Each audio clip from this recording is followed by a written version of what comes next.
Hello, welcome back to This Podcast Takes Tokens. I'm Ryan, joined by my brother Derek. You found the show where we talk about everything that we grew up with, everything that we loved, and we still love to talk about right here. So before we get into the episode, though, we have a segment we like to call our Retro Ramble. We ask each other a question the week before, and then we answer that question today, right now. So, beginning of the episode. Yeah. So, it's getting into spooky season. Mm-hmm. And the question that I asked you last week, or I guess 2 weeks ago, maybe. Last week. Whenever. Last week. 2 weeks ago for us. Last week for everybody else. Yeah. Was playing the home game. What is one thing that you've experienced that you can't explain? And I'll let you go first. I'm going to insist on you going first for this one. This was your question. Really? Okay. Yeah. Okay. So I've always had like kind of weird stuff that's happened to me, but the craziest thing was when I was in high school. I had an unusual job for a high schooler. I did not work at a grocery store. I did not work at a fast food restaurant. I worked at a radio station. I was an evening and weekend DJ, as well as I would run soundboard for football games and stuff like that.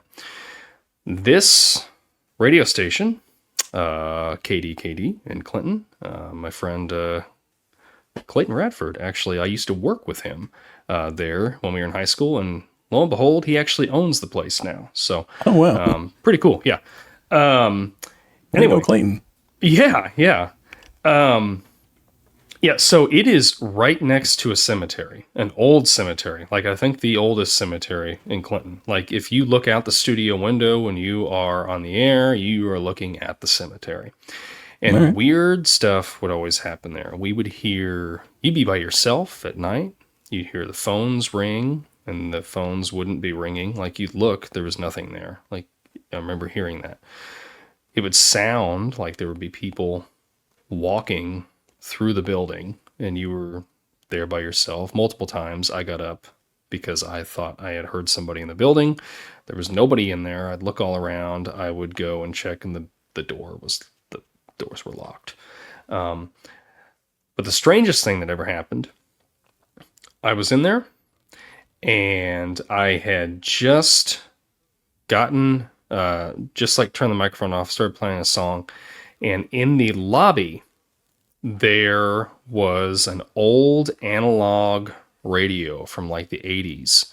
So, you had like the little dial that you had to turn or whatever to turn the volume up and down. It wasn't digital, and the ladies that worked reception, they would have that on during the day, so they had something to listen to while they were working. At night, they would turn the radio off. Mm-hmm. I was in the studio by myself. I was in the building by myself. And all of a sudden, the radio in there starts blaring loud. And it scared the dickens out of me. I got up and I went in there, and it had been turned on and the dial had been cranked to the max.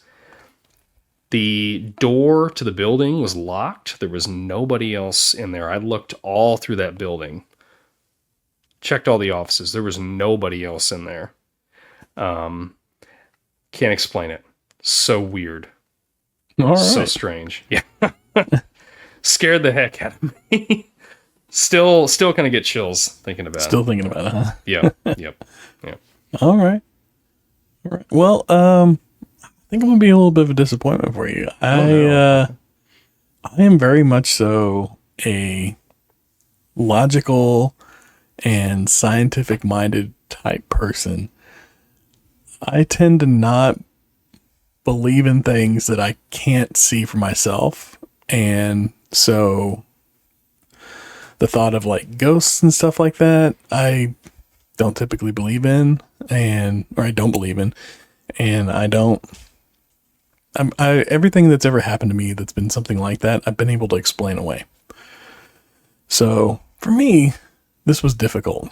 This was a really difficult question. And I was raised with if you can't say something nice, then don't say anything at all.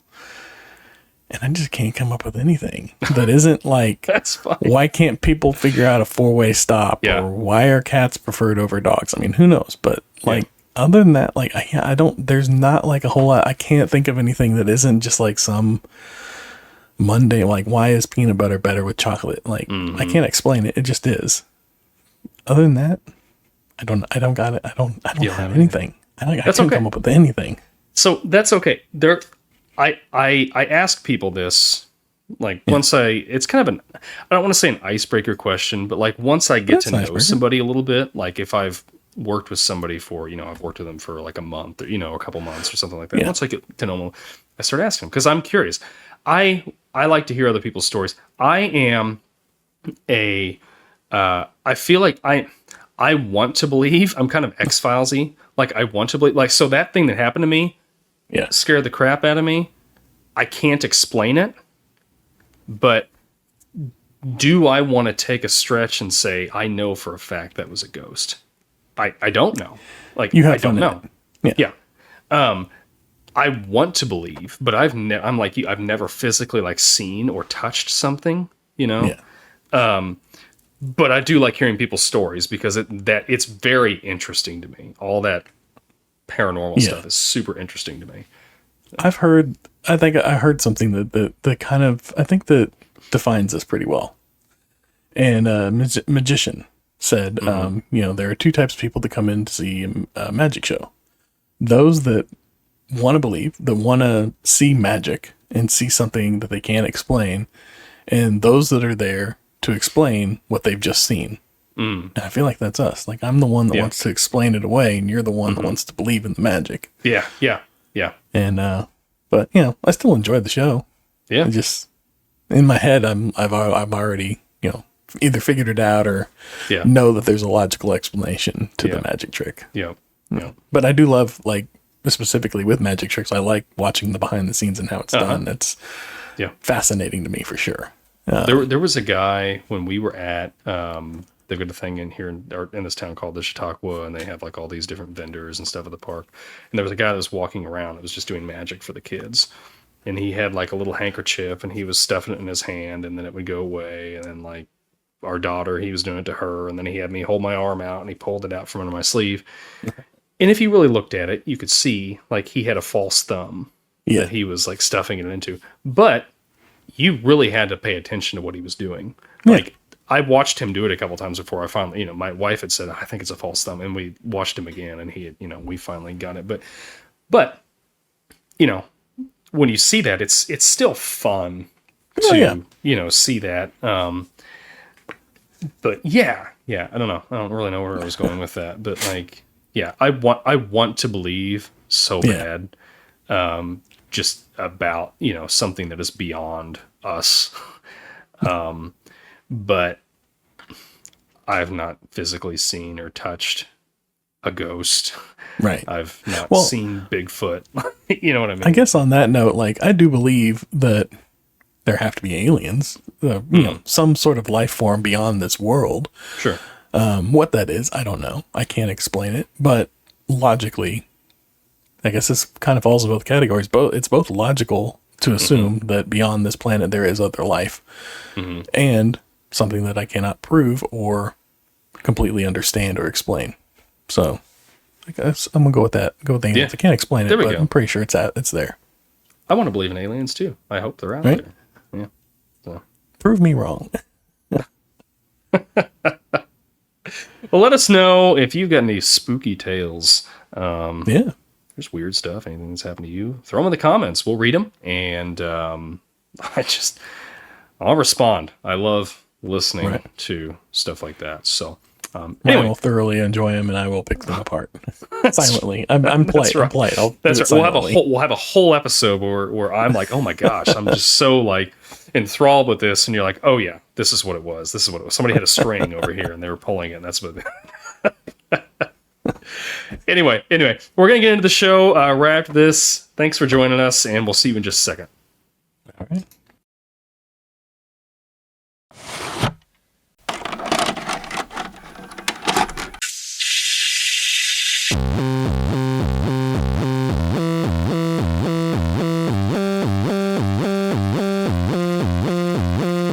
your local video store card, a comic book in your back pocket, games with no tutorials, music you had to discover, and drinking water straight from the hose. These are the things us millennials remember fondly. We are the Jennings brothers. Join us after the streetlights come on as we race our bikes from the top of the hill right down memory lane. Exchange those quarters, because this podcast takes tokens.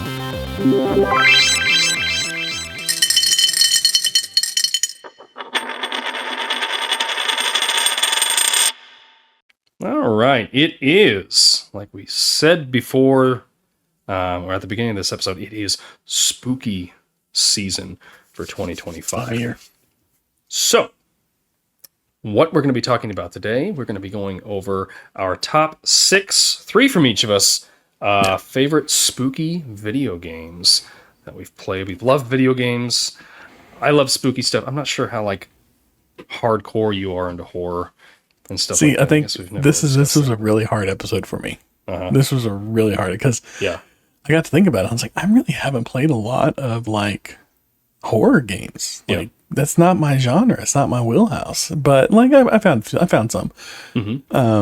But really, you think about 8-bit and 16-bit games. There's not a lot of scary games. I guess there was the Friday the 13th game, but it's kind of hard to build that suspense and horror in an 18 or an 8 or 16-bit game. Although one of my honorable mentions I will throw out right now, because nothing else is an 8 or a 16-bit game, was as a child.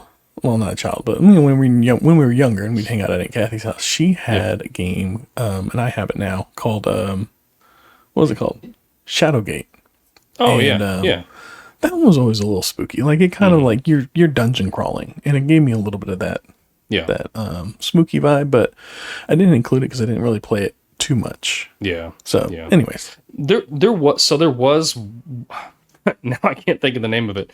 There was an NES game that a friend of mine told me about, that it was only released in Japan. Now, you can look online and find localized versions of it.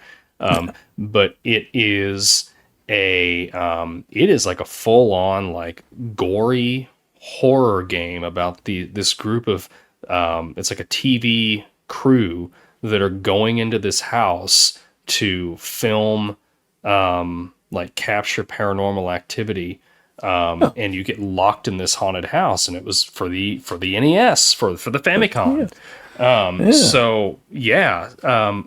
I looked up some stuff online for it. It looks pretty interesting. The name is escaping me right now. Was it Sweet Home? Maybe.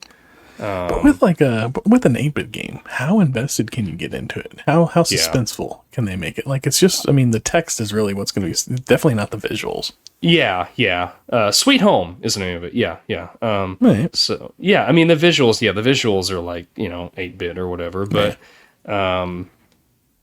it's almost like a role-playing game, sort of. Yeah. But anyway, it'd be interesting. I'd be interested to play that and just kind of see, is it spooky or does it hold up? I don't know. But anyway, I agree with you. It's hard. I feel like so I'll tell you right now, my games, I don't think any of them, well, maybe a couple, are, most of them are not 20 years old yet, just because I feel like the games had to, I feel like as technology progressed, then games get a little bit scarier. So anyway, I have one that is. Sure. Really? Okay. More than, okay. Yeah. Well, let's get into it then. You want to do your, I'll let you go first. Let me go first. Okay, hang on. I had to, put you on the spot because I forgot to look up one thing. But anyways, so like I said, I couldn't come up with an 8-bit or 16-bit, but one of the earliest games that I could think of that I played a little bit, Resident Evil, the first one, 1996. Yes, I knew we would both hit this, so I intentionally added a couple others on my list. So let's talk about Resident Evil. That's all I got. That's the That's not the most. That's probably like the oldest one I could come up with. And, if it's PlayStation, the original Resident Evil, god awful controllers. Drive your character like a tank. I went back and I played it again this last week for this, and oh my word, that was such a pain to navigate. And I gotta say, like, I don't think it held up too well, but I'm playing the original, so Yeah. I know there's been remasters, and those may be better. I also played, like, as a caveat here, the only other Resident Evil game I ever played was 5. I think it was 5 on the 360. And that one had, like, your traditional first-person shooter mechanics and everything, and it played a lot better. I enjoyed it. I actually finished that game. Was it 5? Was that the one where they were in Africa? Yes. Or, okay. Yes. Okay. Yeah. I remember that detail. They were in Africa, but I haven't played it since it came out. Like, I got it when it came out because, like, I bought it at the hype. I was like, oh yeah, this game looks excellent. You know, like, like, this is going to relaunch the genre, the series and all, and so on and so forth. And I played it and I was like, yeah, it's pretty fun. I enjoyed it. Yeah. It was good. Like, I finished the game once. I didn't go back and play it again. But yeah, I spent like a weekend and I finished that game. Yeah. It wasn't very long, but it wasn't very long. Yeah. But it was good. Like, I remember enjoying it. Had decent mechanics. I can't tell you anything else about it. But back to Resident Evil 1. Yeah, go ahead. Yeah. So yeah, that one's I don't think it held up well. Just because like, the mechanics of playing it, controlling it was difficult. The voice acting was atrocious. It's Awful. so bad. Awful. It's so and like bad. the awkward You were pauses. almost a Jill sandwich. Yeah. It's just- And then there'd be like a pause for like 3 seconds and then they go or something. Yeah, Like, It was just really bad and repetitive. Like, I could tell, like, there were certain points where they were repeating, like, they were just playing the same audio clip, but at a different point for the same reaction or whatever. yeah. So, I mean, but I get it. You're getting it all on one disc. It's one CD-ROM. So Yeah. it's like, what, 256 megs or something like that? You're trying to cram all this in. And they actually had, like, that opening minute of cinematic footage, which I'm sure took up a good amount of the disc space. Although it was in black and white, so maybe that helped to save some, maybe a little bit. Maybe, yeah. I'm not sure. I don't know. But yeah, and then like you got that awful isometric view that you're trying to control everything from, which I understand. I learned this week was due to the graphical limitations of the PlayStation and that they were using flat images, so as not to have to render a fully 3D environment. So you're really just kind of like moving around your 3D character between these, like, the way you're looking at it, it's like a matte painting where you've got different layers, and then a composite shot rather, and you've got different layers, and whenever you look at it from a certain direction, it looks like a fully 3D environment. But if you were to just like, go off axis by a few degrees, it would completely ruin it. So I get it for that. And then to do it that way and have it look like a 3D environment is impressive, I will admit, for the times especially. But yeah, and then, some of the things that stood out to me is like good. The transition scenes, like whenever you're going from scene to scene, you're opening the door, you're going up the stairs, stuff like that. At the time, very exciting. Felt it kept you in the game, made the loadings not feel as long. Whenever I replayed it on the PlayStation 5, their director's cut version of it. So it went a lot quicker. I don't remember it taking too long whenever I played it the first time. So I think that's due to those little transition scenes that they run. It did have plenty of jump scares. I remember definitely like this one kept me on nerve throughout the game.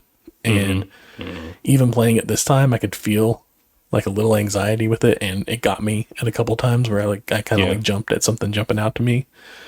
So that was, it held up for that. And then there's the whole save system of it. I really like their save system that they used with the typewriter, and you have to go find ribbons, so you can only save, like, you're kind of limited on saves. Same thing with like ammo. It's not about just blasting away all the enemies. You have to be methodical and just try and avoid them for the most part. It's kind of like Metal Gear Solid in that respect.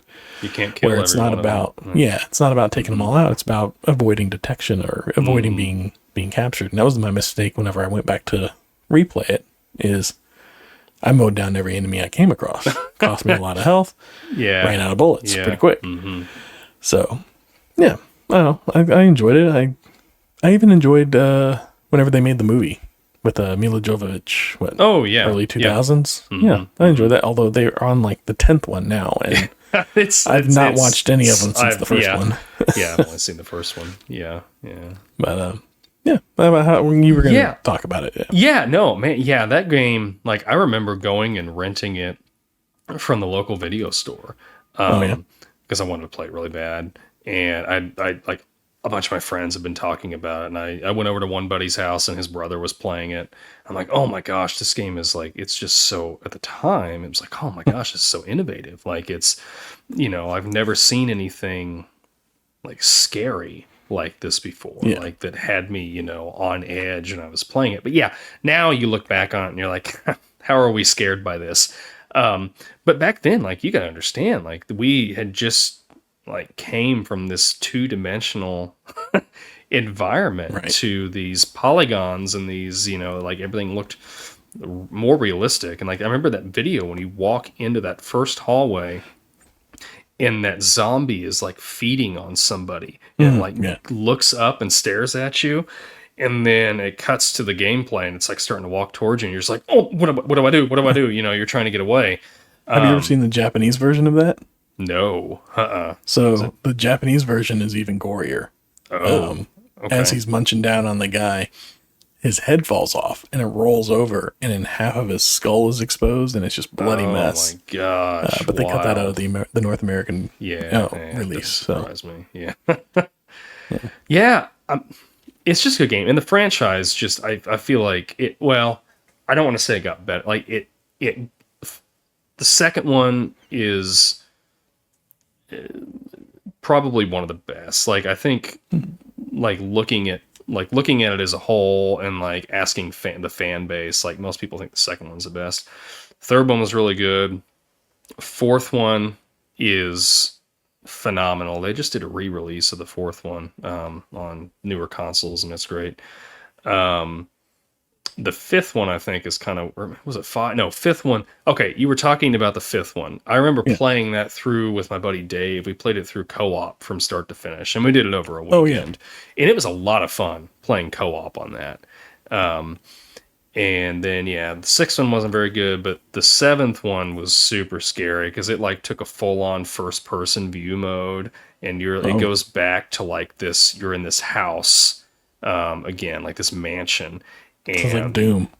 So yeah, and there's like this madman like chasing you in certain spots, and you've like got to run to get away from him. You got to like run to this door that's on the floor and get your key out and unlock it, and like while you're in your inventory, like he's still chasing you, and he's like busting through walls and stuff like that, like Biohazard. So that was the seventh one. That's probably the scariest game I've ever played.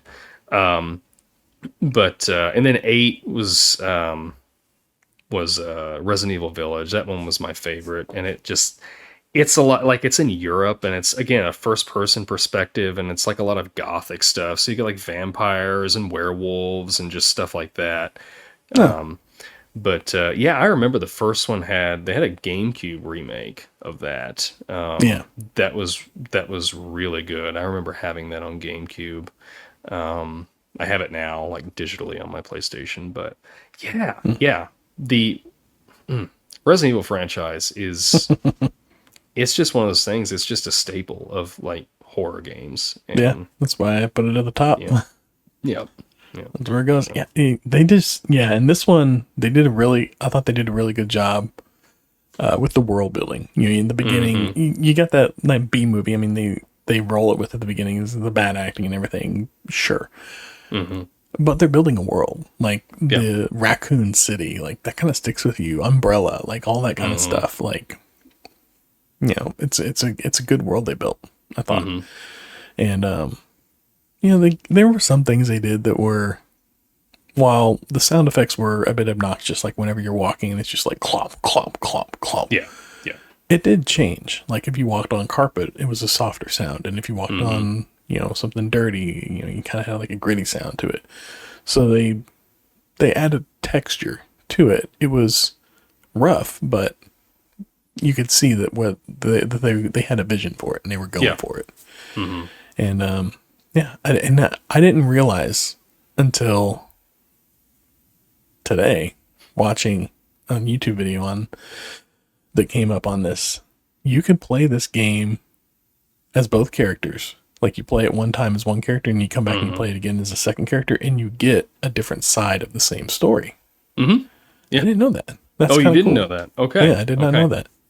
They do the same thing with Resident Evil 2.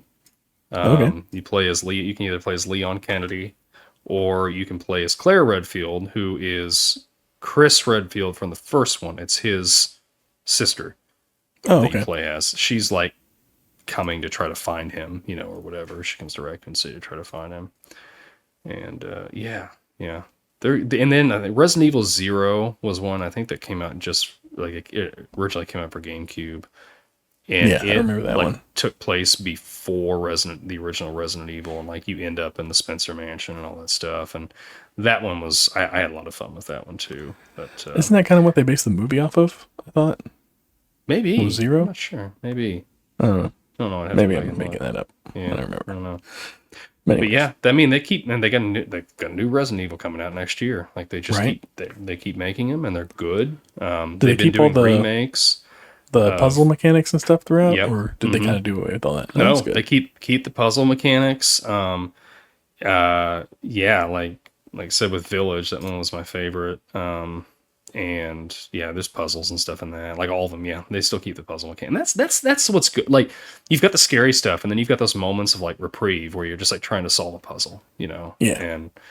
And then the safe rooms too, where you go and like the typewriters. I love that music in the safe rooms. You're just, once you hear that, you're like, okay, I'm good. But then they kind of threw that. Yeah.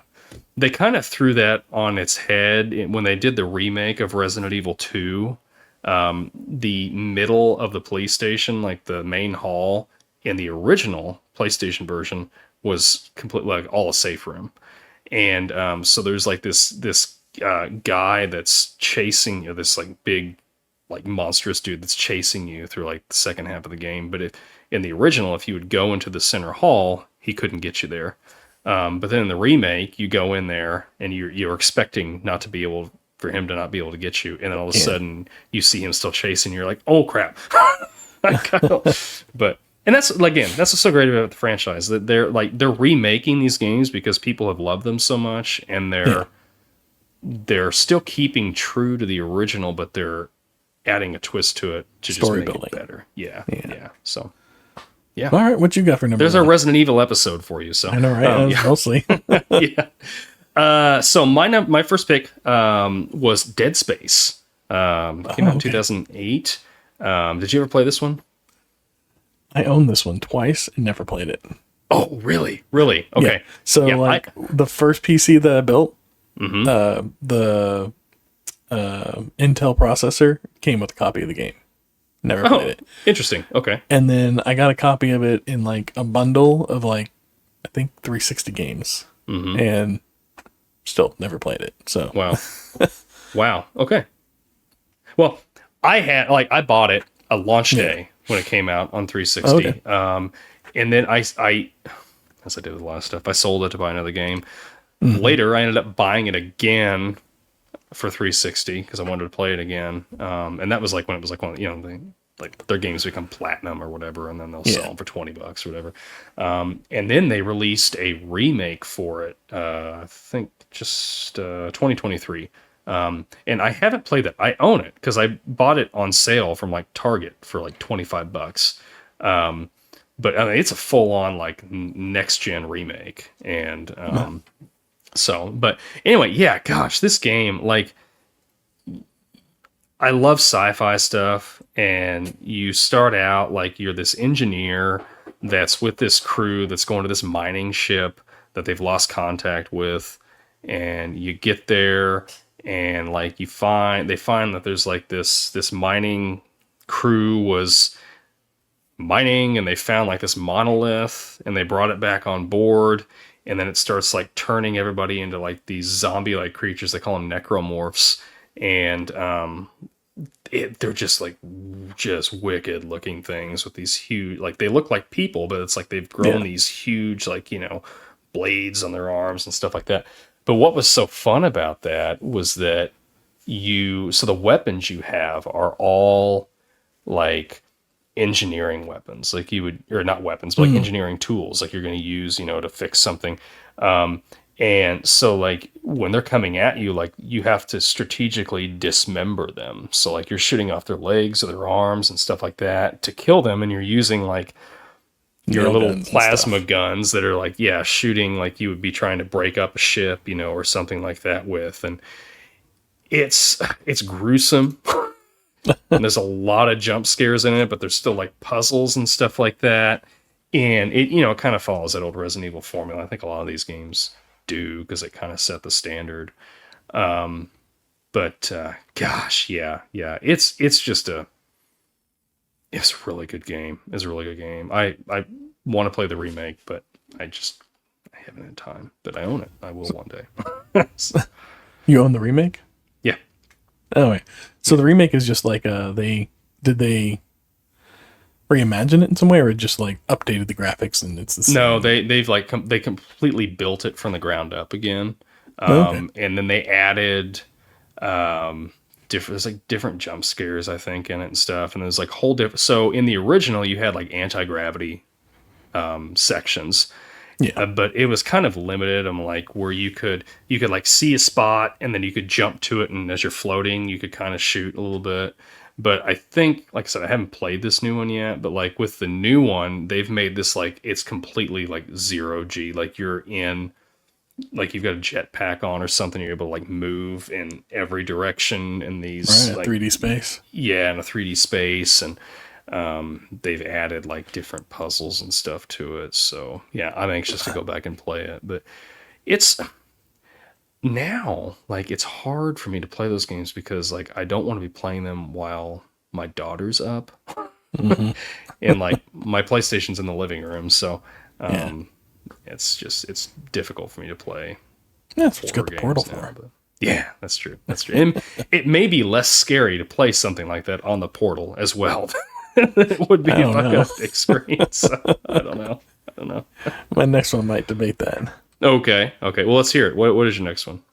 All right. So my next one is, well, I'm just gonna say BioShock, 2003 or 2007's BioShock. Yes.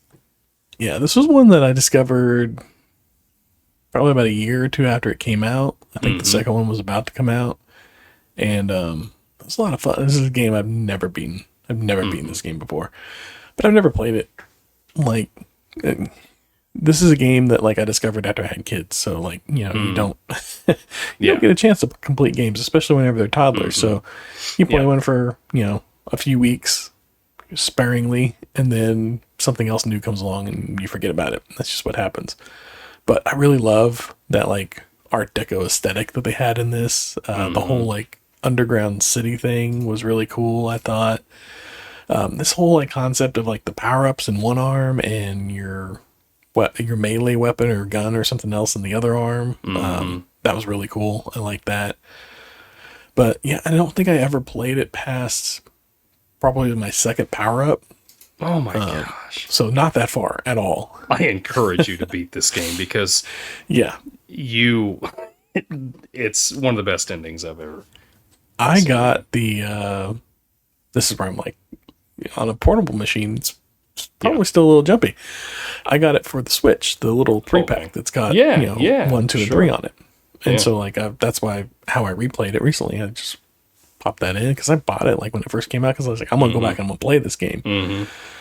And it was another one where I started it up, I played a little bit. Yeah, I think it's all of like all the narration and all of the story stuff that makes playing these games difficult with kids, because it's like I got to spend an hour going through like all this narration and like story building stuff to get to a point where I can actually play the game. And at that point, my time's up and I got to walk away. And then whenever I come back to it, I've forgotten half of that stuff. So I don't really And anyway, so yeah, that's the difficulty I find in them now. Yeah. But now, well, I say then, because now I do have a little bit more time, and my son likes to play games, so sometimes we'll play side by side. You know, like I'll play something, he'll play something. But yes, like I never finished this game. I got it to replay it. Went back and started replaying it earlier this week, and it's a lot of fun still. Like I want to sit down and want to play some more. The difficulty I find in it is you can't play it passively. So I can't sit there and play it while we're watching a movie or something like that. No, you gotta be my fully attention invested split. in it. Yeah. I'm invested in it. So I'm either doing that or I'm watching the thing. So it's like, again, it's like finding the time to play it. But Yeah. I mean, I have it for the 360 as well. So I might just, if I'm going to go in the game room and play it, I'll probably play it on that as opposed to the Switch. Although with the Switch, I could pick it up anywhere. I don't know. Make them play whatever you want. Yeah. I'll play it somewhere. I know. But yeah, I do want to go back and play it. I started playing it again, and it kind of got me a couple times with like the jumps. Even playing it on handheld, like there was a couple times where something would jump out, and I was like, "Oh god!" And it just got me a little bit. Definitely had my anxiety up the whole time, like because you're just like your head's on a swivel. You need the sound on for sure because you can hear around you like things coming. But yeah, it had me in that constant tension. Yeah. But yeah, how is this movie? How has this not been made into a movie? This looks like this would be an awesome movie. Into a series. Are they good? Yeah. I want to see this as a movie. Or Yeah. a series. Series would be good too. Yeah, series would be. I think with video games, like a series is really the way to go because like you look at like The Last of Us and Fallout. You know, Fallout. Because those games, a lot of these games are just so big now. Like with Mario, it's a generic story. The new Mario movie is phenomenal. I loved it very much. I'm not like knocking. Yeah, I'm not knocking that. But like with Mario, I think Mario fits to a good. It's a good animated thing. That's where that's the perfect spot for it. Animation. And it's a super easy. Just like we can make a story as long or as short as we want with it because you're jumping on guys, and you know what I mean. But yeah, with like stuff like The Last of Us or with BioShock, like the story is so expansive. You know, it takes you literally like tens of hours to beat these games. Like you can't. It's trying to condense that into. It's like a book or like a book. When they try to make them, trying to condense that into like an hour and a half or 2 hours. It's like there's a lot. So do a series. Yeah, that's and I'm anxious for it. Series, but yeah, it's in the work. Yeah. Yeah, if they make it look like if they do with it what they did with Fallout, that'll be awesome for sure. I will enjoy that 100%. Like, them Big Daddies, little sisters. Yeah, that was scary. Those were scary in the game for sure. They are. They are. Yeah, and they're scarier to me than those mad people that are running around in the game with masks on. Yeah. Just because like they're like can knock them over pretty easily, but it's the Big Daddy's like that's like a tank you're up against with like a stick. But when you take one down, you feel just like a god. You're just like, oh yes, I took this thing down. Yeah. It's so much fun. I've beaten that game I think 4 times. Oh really? Yeah. I had it. I bought it when it came out, like around that time. It's like when Dead Space and all that stuff came out, like that. When I say like to me, that's my golden age of gaming, just because like 360 had a lot of stuff that came out early. It did, and like I wasn't married, I didn't have kids, I didn't have any responsibilities other than going to work, and I would just pre-order these games left and right. You know, my income was disposable, and it just and see for me that was the PlayStation 2 era. Oh sure, yeah. So, which I didn't really play much of. I got like 5 games on there, and that was about it. Yeah. But yeah, man, BioShock. And if you get around and playing the third one is like in my top 2 favorite games of all time. It's like that and then Half-Life 2. It's Infinite is great. I love it so much. But yeah, BioShock. Oh, man. That's a good pick. It's such a fun game. It never gets old. No. I need to go back and play it again. I've got all 3 of them for my Xbox 360. So. Yeah, that's up there for me as far as like a replay. Well, I actually think my number 3 might be the one I want to replay the most. But I'll let you go ahead with your number 2. Yeah. So my Let's be my number 2. So Alan Wake came out in 2010. Okay. Remedy Studios did this. They're like one of my favorite game studios. They just have such unique stories and stuff. Are you familiar with Alan Wake at all? A little bit. I'll be honest. Like, Mm-hmm. I didn't know much about it, and then I started researching for this episode. Like, Mm-hmm. brainstorming, looking up like lists of like people's top 10, top 20, horror Mm-hmm. games or whatever. So looking for anything that I played that like would jog a memory. And this one came up, and I thought I didn't know. I didn't know what it was about. Mm-hmm. I had assumed, I guess, that it was more of like a not a slice of life, but like a mystery game, if Yeah. you will. Maybe like what's that game? Surreal Life or something like that. Yeah, I can't. yeah. A game I've never played either, and I'm just Mm-hmm. speculating on. But anyways, and then I saw that it was that it wasn't that. But I'll let you go. But yeah, it seems interesting. Yeah, yeah. So I mean, it is a horror game, but there's some mystery to it too. So you're playing as Alan Wake, the title character. He's this writer. He's written a lot of like mystery thriller sort of novels, and he's going on a vacation with his wife. And he's like he's had, if I remember right, he's had like writer's block, and he can't like he's like, well, this vacation will kind of like give me rejuvenation and help me like start to write again. And like people around town see him and they're like, oh, Alan Wake, Mr. Wake, can I have your autograph, and all this stuff. But when they're in their cabin one night, this it's just called a dark presence. It comes and it takes his wife Alice away. And then you immediately, after all that happens, you're like, oh, I gotta go find Alice. And so like what's cool about this game is he's like, you hear him narrating everything like he's reading his book, like he's like an author's like meet and greet, and he's reading part of his book. He's narrating while you're going through this, and he's starting to find pages of this manuscript that he's never written before. He doesn't remember writing. And the pages are narrating exactly what's happening right now in each section, like of whatever the game is, wherever you find it. And this dark presence is taken over. Like it takes place in the Pacific Northwest. So you've got like all these, pine trees and just all this stuff. And foggy. And this dark presence is like taken over everybody in town. And so like there are these crazy people that are just like trying to come and attack you and stuff. And the way that you fight them is you have to like shine light on them. So there's like a lot of light mechanics. So like you want to flip the light on a, like a street lamp or something, and it burns the darkness off of them. And then you can like shoot them or attack them and kill them. And like you've got this flashlight, and like they're running The at you. darkness, not the people. No, you do Kill end the up, darkness. because the people have gone crazy. Like, they're still trying to kill you, but you can't beat them without like knocking the darkness off them, because the darkness just kind of just makes them immune to like whatever damage you're hitting them with. So it's this really cool mechanic of like, you're having to figure out how to like shine light on them, and then your battery's running out. So then you're like trying to, get away from them while your battery refreshes. And but there's a lot of jump scares, like things just because you're walking through the woods in a lot of this, or like you're walking through part of town and things are jumping out of cabins at you, and all this. And it's eerie, but it's just such a, like, the story is so good.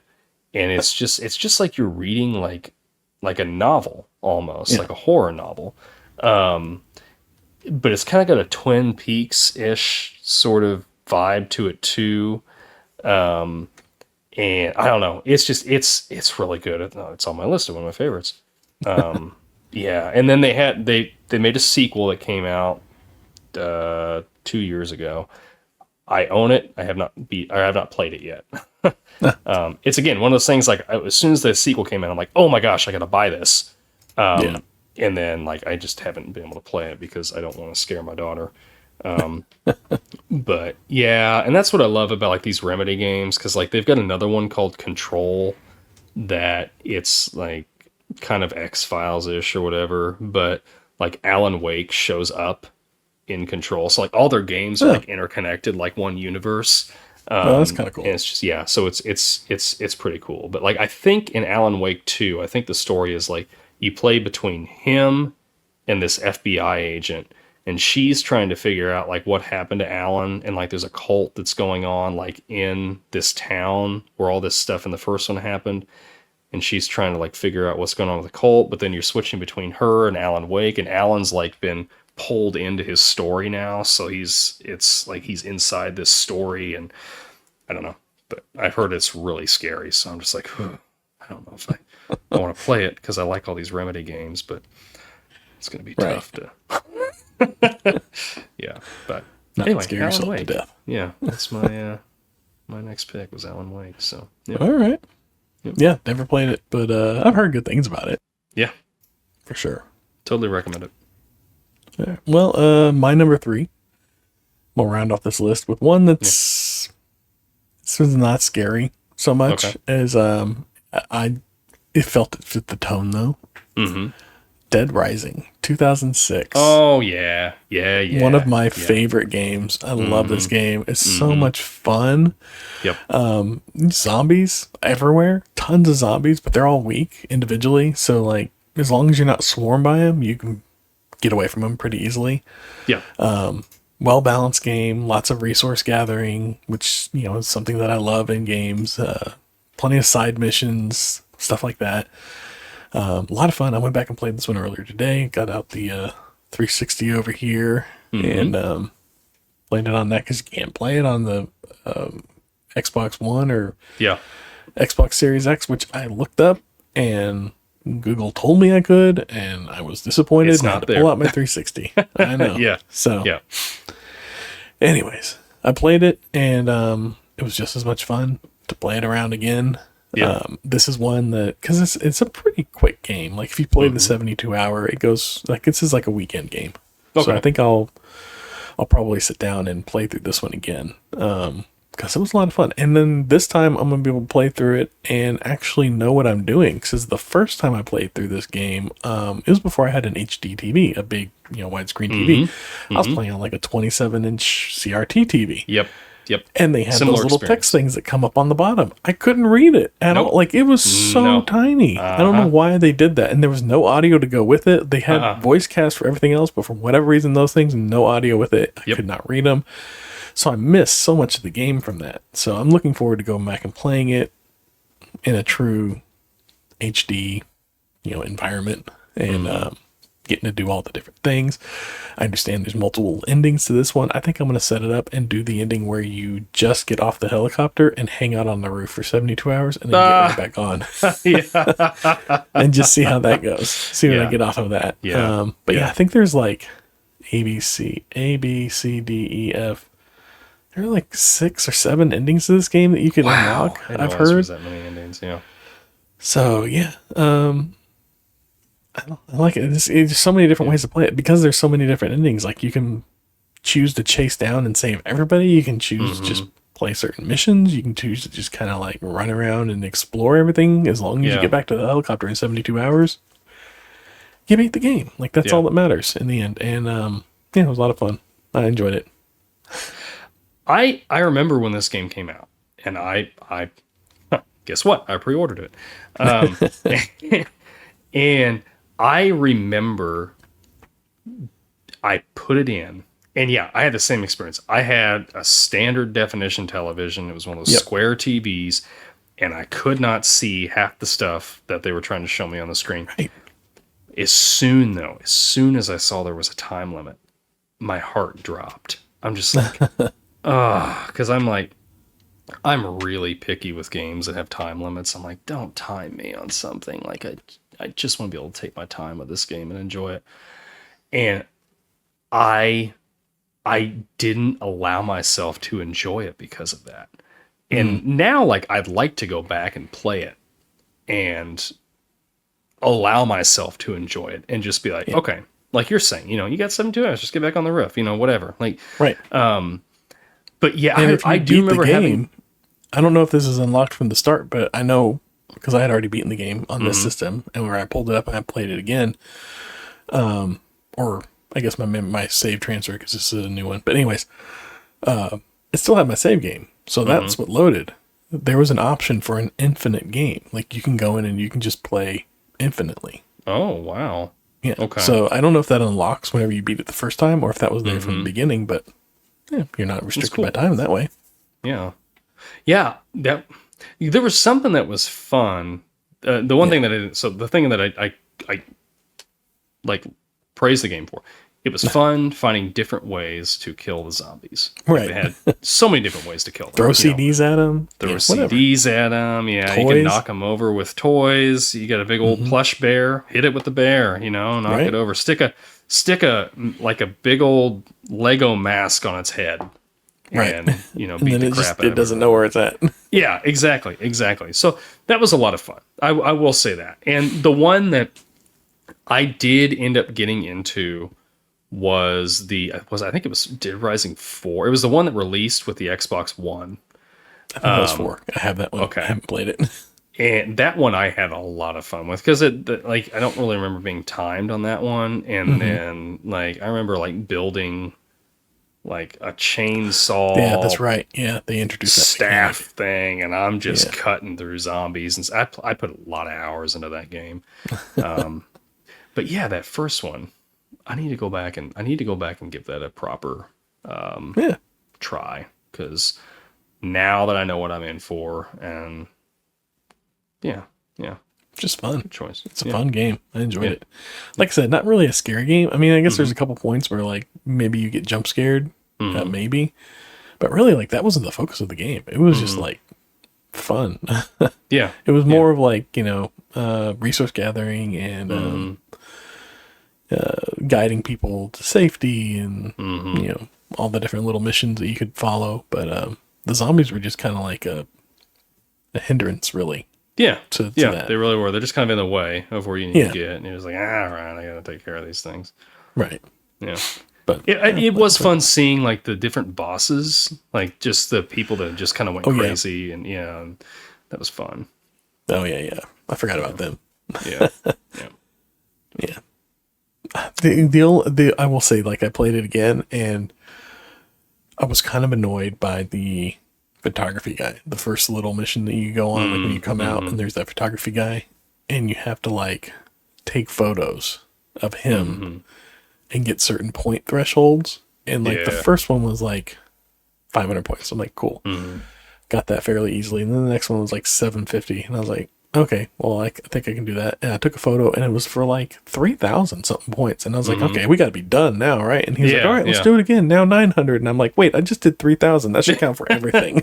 Yeah, yeah, Because I can't replicate that. But yeah, yeah. what do you got for number 3? All right, my third one, 2002, GameCube, Eternal Darkness: Sanity's Requiem. Did you ever play this one? I don't even think it sounds familiar, but this is 20 years old. So you got that? Yeah, yeah. So it survival horror game. You play as different people from this family line. I'm trying to remember exactly what the whole plot was with it. But what I remember is you played as different people throughout time. And you're fighting this darkness. But the main thing about this game, the big mechanic, was you had a sanity meter. And as you fought enemies, or as they hurt you, your sanity meter would get smaller. And when it started getting smaller, weird things would start happening. Sometimes you would see, it would look like the volume on your TV was going down by itself. Oh, really? And it was your volume would be gone, or the picture would cut out. And you're like, what the heck? What the heck? Or your character would just die out of nowhere. And then it would come back and be like, not really. But I remember the one thing that was nuts that I thought something was going wrong with my GameCube. It flipped to the memory card management screen, and it started deleting my saves. And then it was just because like your sanity had went like way down. But yeah, this is a very sought after game now. I sold it for like $70 when I like years ago, which was a high price back then. Now, like I've looked for this online, people want like $200 for this game now. Yeah, like it is. It only released on GameCube, and GameCube it's a games are rare rare. find now. Yeah. But it was that sanity meter that really did. I don't remember like being super impressed with the combat mechanics or anything in that game. Right. I don't remember being super impressed with the story. I just thought it was cool. Like it was fun to like travel through different time periods and play as different characters. But that sanity meter, it was just An interesting so mechanic. wild. Yeah. It's just such a unique, which I think some games do that now. But like at the time, it was so innovative. Like it was just something I'd never seen before. And I think I remember like finding it at like GameStop or something for like $20. And I'm like, what's this? Oh, this looks like a horror game. I'm going to try it out. Yeah. I don't really have much else to say about it, but it's just it's a Fun little game. it was fun. Yep. Yeah. Yep. All right. Well, I got a couple honorable mentions I'm going to throw at you. Sure. I'm just going to run through these pretty quick. Mm-hmm. Doom. Mm-hmm. Always had my anxiety up, but I didn't Yep. list it here. I wanted to go with something different because we covered Doom already. But that one always got my anxiety up for sure. Mm-hmm. Kind of a dark horse here. And don't laugh. Minecraft on survival mode. Oh, That would get my anxiety I'm not up. laughing. I don't play. I don't play a lot of Minecraft now. Yeah. I don't play Minecraft. I don't care for it. But I remember when I first got it, I bought it because Landon wanted to play it, so it was something him and I could do. And trying it on survival mode with those like freaking Those zombies creepers. and stuff. Yeah. Yeah. That'll You're get like, you oh my going. gosh, I got to build this real quick. Yep. Which they do such a good job of that in the Minecraft movie, where Jack Black's like crying because he's like, he's he's like built he's built that little house around him, and they're like knocking on the door and everything. He's like, oh. But yeah, that's how you feel. Yeah. That game, like, it's so simple, but like it just that whole like nightfall thing, and like all the creepers come out and the spiders and everything, and it gets your anxiety up. Yeah. It got you there for sure. But yeah, that Shadow Man. Did you ever play Shadow Man on PlayStation? No, I've seen like screenshots and stuff, but I've never actually played it. Yeah. Yeah, so I had that one because that was one that I played a little bit back in the day, and I remember being kind of like, it's like voodoo-y, spooky, like kind of game. I couldn't remember the exact plot. I still can't I went back and I played it a little bit. I don't entirely understand the plot, but I didn't play it too much. I played it a little bit, and I was like, oh, this game is just like, it's so hard to play, and it's so the PlayStation games, the graphics on them now, I just can't. Like some of them I can't. Like I can go back and I can play Metal Gear and I can kind of slog through that. But yeah, some of them it's just so like, especially whenever they're trying to do like muddy environments and it's or like outdoor environment, it just looks so bad. It's just like this brown mess. Yeah, I didn't enjoy it, so I played it for about half an hour and I was like, I can't play this anymore, and this is not going on my list. So yeah, I didn't include it, but that was one that I played back in the day. I just couldn't remember much about it. I don't think I played it too much back then. It was definitely like a game that like I got to a point and I was like, all right, this is kind of getting repetitive, or I'm reaching kind of, it's getting a little difficult than I want to put in. But anyways, and my last one is one that I've never played, but my son loves it, and we have all three of them. He loves all of them. Well, I played it a little bit, I guess the first one with him, and I really like it. I like the idea behind it, I should say. Luigi's Mansion. Just the idea of going around with the vacuum cleaner and just like sucking up friendly little ghosts. They're fun. It's a fun little game. Yeah, for sure. fun. I've never sat down and played it much, but it seems like a fun little game. My son loves them, so. The original one is a little bit difficult because it's forced to where like your right stick to move up and down and everything is inverted, you can't fix that. You can't change it to not be inverted.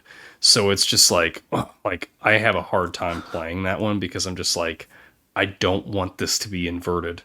But they had one that released on the 3DS. I played that a little bit. The one that I've beaten is Luigi's Mansion 3 that's on Switch. Yeah, they're heck of fun games. Those are a lot of fun. Yeah, and I like everything about, like, I love, like, Luigi's just like, Mario, like, he's looking, he's scared. He doesn't want to be there. And that's what I love about Luigi. That's why we love Luigi, because Luigi is like, he's not a hero. No. He's not born a hero, but he, like, becomes a hero out of circumstance. Like, he just has to, like, get through this. And they're so much fun. Yeah. Yeah, I have it for the GameCube, and that's where he first played it. And that's where I played it a little bit. Yeah. And then he had it on the 3DS. That's the one he played the most. And then I think they did a remake on the Switch, and we got that. Yes. And we have 2, and we have 3. Mm-hmm. And, he likes those. So every time one comes out, I get it for him. They've got, they have, like, I don't know, like Dave Buster's or whatever. They've got, like, an arcade version of that game, too. That's pretty fun. Yeah. That's fun. Yeah. So you get the I guess we played that one too. And you're like, It is like, sometimes I think those Mario spin-offs are better than the proper Mario games. Sometimes, yeah. Just like the Toad one that they had on Switch. Yeah. It's like a puzzling game, like a 3D, like you Captain Toad or something like that. Toad, that was fun. Yeah, I enjoyed that.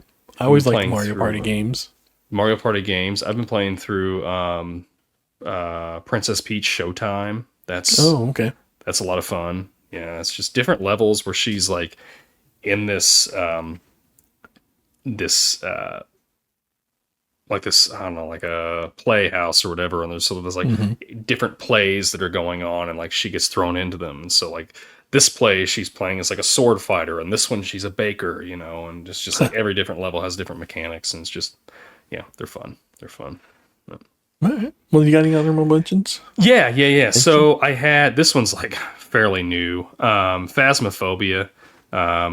Well, maybe it came out for PlayStation or for PC quite a while back, but it's been getting popularity again. Like, it was in beta stages for a long time, but it's a ghost hunting game. It's multiplayer, and everybody there's all this ghost hunting equipment, and your objectives are just to find these ghosts or whatever. But you have like a sanity meter and stuff, and like, it's scary. There it is. Like, even with your friends, it's a scary game. I've played it with my buddies. I played it with Landon, and like, the door's shut and you can't get out of the building, and the ghost is hunting you, and everyone's like, oh my gosh, the ghost is hunting you, but you can't speak too loud in the microphone because the ghost can hear your real life voice through the microphone. Oh, wow. So it's a lot of fun.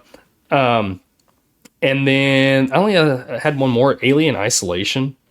Have you played this, or have you heard about this one? I've seen like the trailers and stuff, and I've wanted to play this one, but like it looks like a game that I'm gonna get too wrapped up in, and it kind of scares me. High stress. Like they built the AI for the alien to adapt to how you're playing. Oh my. So like, if you're like, okay, this is working where I'm like gonna go and kind of sneak and hide in these lockers when it comes, it'll start opening lockers up to find you, because it like adapts to what you're doing. And you'll just be walking along, and all of a sudden you stop, your character stops, and you look down, and the alien is like shot its tail through you, and you're like, where did this thing come from? And I've not beaten that game because it's so stressful for me to play. I just can't. Like, I want to finish it because I love the Alien franchise, but I soon found out when I was playing that I could not survive in this universe. It's scary. Yeah.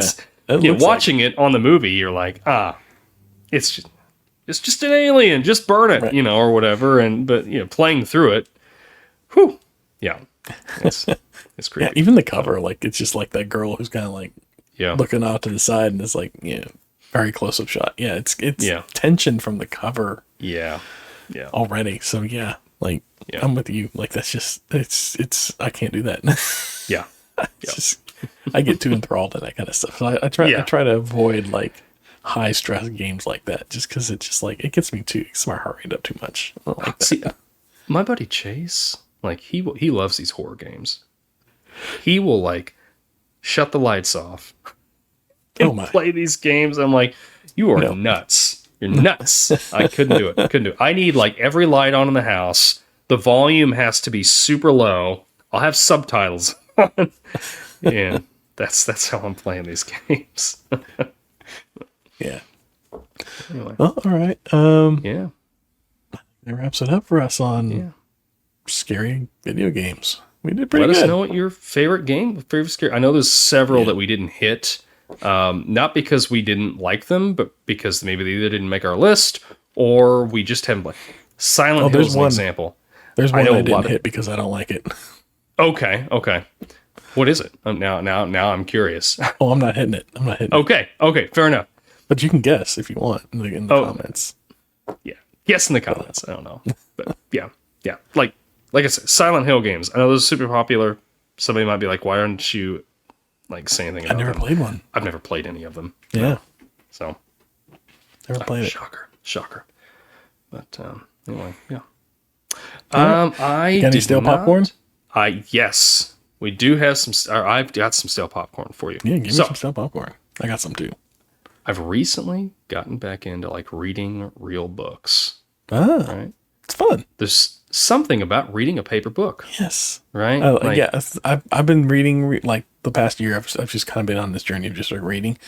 Mm-hmm. And I was telling that to a friend of mine a couple weeks ago, and he was like, "Oh yeah, I like reading too. Like you got to get like," he was recommending a book, and he was like, "But you got to get the audio version of it because like the acting and everything like it." I was like, "That sounds cool, but like I like the paperback. I like to have the physical book. Like it's just something about it." So like, I got the physical book for it, and I'll read it. It's like I got another book in front of it.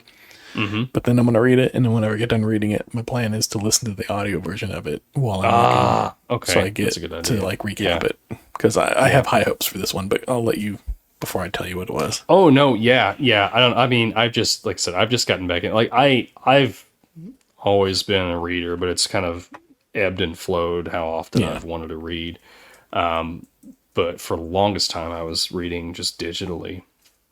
But, I don't know. I just started reading. A friend of mine, he's written a couple books, and so like I went and bought a couple books off him, and I started reading those. And and then when I was in Oregon last week, we went by Powell Books, which is a huge bookstore there, like 4 stories tall. It's massive.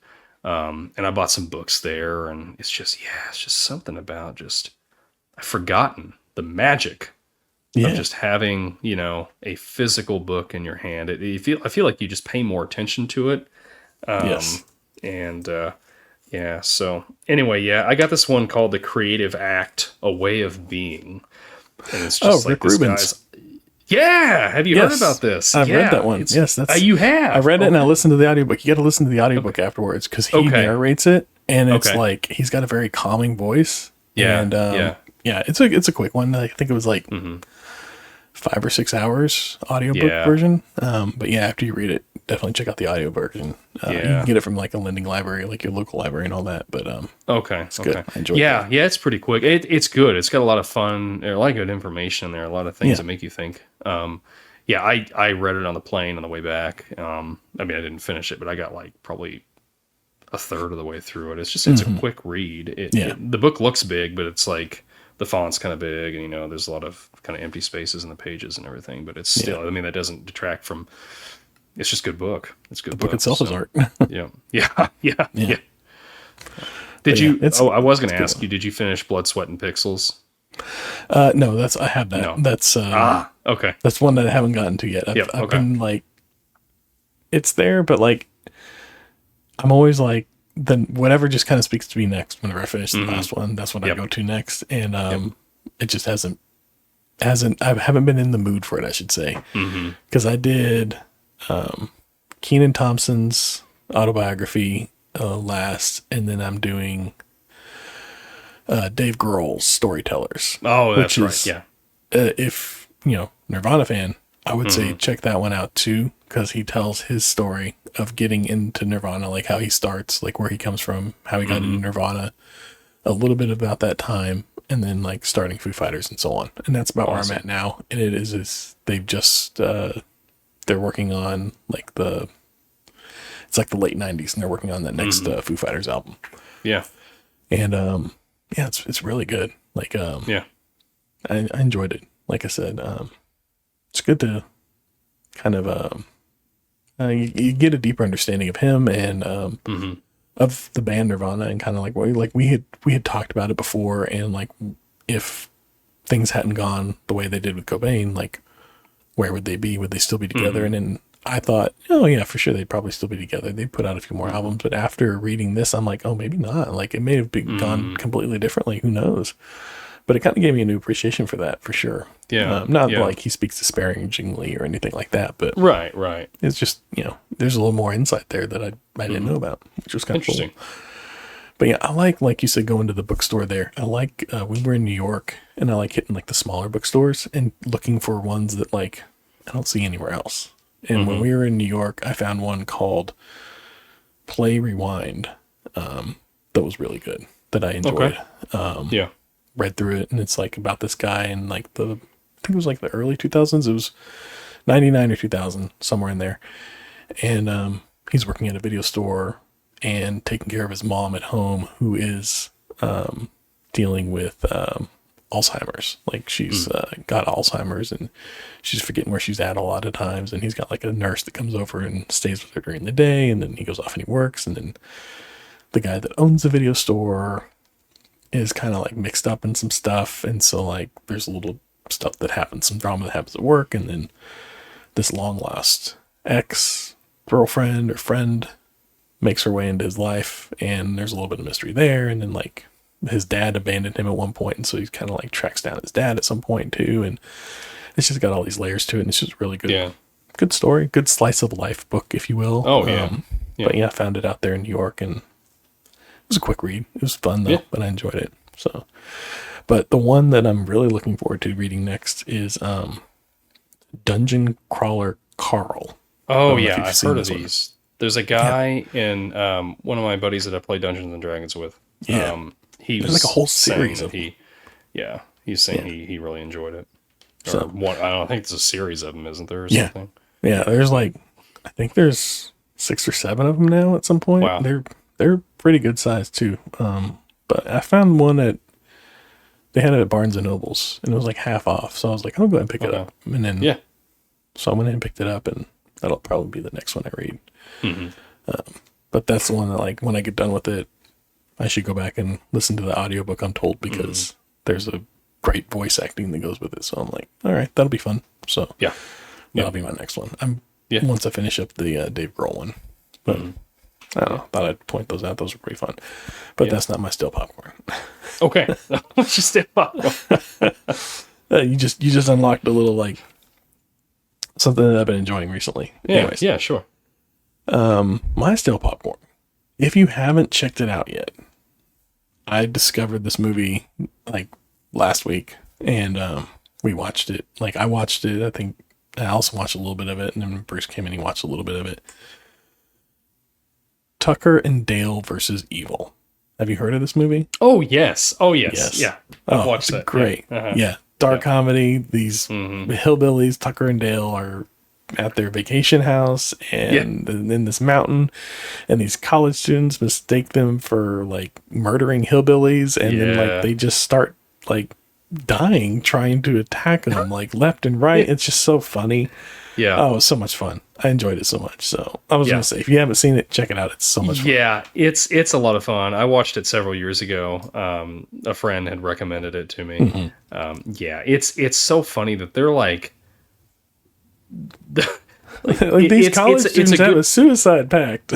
It's like a good twist on it. It's like it's like almost from the villain's perspective, but they're not really the villains, right? Yeah. And it's so it's wild. It's a very unique movie. Yeah, absolutely. It's fun.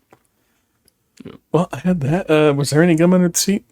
Nope, Water out? didn't see any. Nothing new. Leave us a comment. We'll read it on the air. And That's what we want. We want some comment in the seat. yeah, yeah. But yeah, that's all I got. Yeah. All right. I'll give you my retro ramble for next week. We'll outro. We'll be done. Yeah. Sounds like a plan. Sounds good. All right. So my retro ramble for you for next week. I might get a little wordy here. Bear with me. What was the first scary movie you remember seeing? You were probably way too young. So how old were you?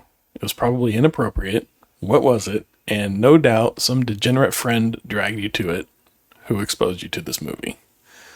Okay. Tell a story. First scary movie you remember seeing. Horror movie, whatever. Thriller, whatever you want to phrase it. We'll talk about that. Perfect. Beginning of the next episode. But until then, thanks for watching and listening to This Podcast Takes Tokens. Make sure you don't miss a single episode by subscribing wherever you are right now. And as always, be kind, rewind, and until next time, we'll see y'all around. See ya.